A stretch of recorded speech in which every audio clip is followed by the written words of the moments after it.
they're very laid back. So one of the stigmas in Norwegian culture that's kind of unfortunate for missionaries is if you talk to somebody that you don't know on the street, they look at you like you have three eyes.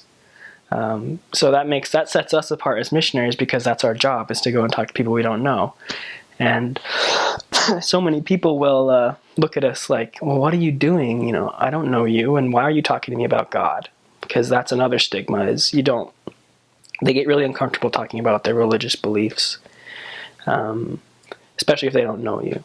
So part of the problem we face as Norwegian missionaries is breaking down that wall when we first meet somebody on the street, and getting them to trust us enough to share those things that is a stigma in the culture that they live in. They also really love their coffee. It's another thing that we run into, is that Scandinavians in general drink more coffee than the majority of the world. There's a coffee shop on every corner, it seems like. They love Christmas. Christmas is celebrated for, it seems like a month. The whole month of December and even January, they're still stuck in their Christmas mood. And that's something I really enjoyed, that Christmas is really focused on. Even if it's not, centered on Christ, they still love the Christmas spirit, which was really, really nice. They are very proud of the fact that they invented skiing. And so if you're a Norwegian and you don't at least know how to ski, you're a black sheep. So they'll always go, and on the weekends or even during the day, they'll go and ski, or cross-country skiing, not even downhill. Just being on those skis in the snow is something that every Norwegian has ingrained in their blood, it seems like. They love to travel.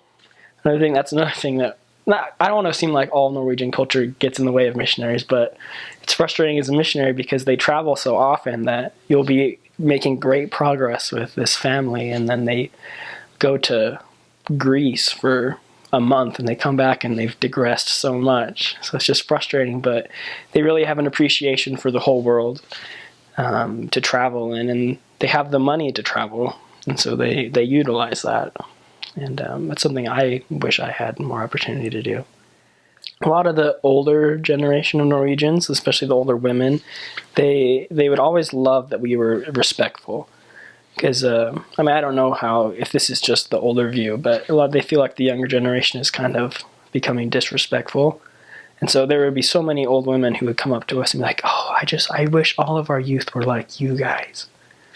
And so if you're just respectful, and keep to your values and just show them that the gospel teaches you how to respect others, a lot of the older generation of Norwegians really appreciate that.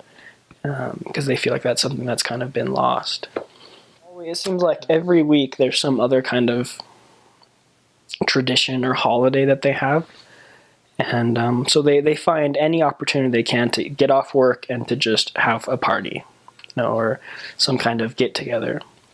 Whether it be, the second day before Easter, or just some random day that they celebrate for school graduation, or anything they can find just to be with their families and with their friends is something that they really value.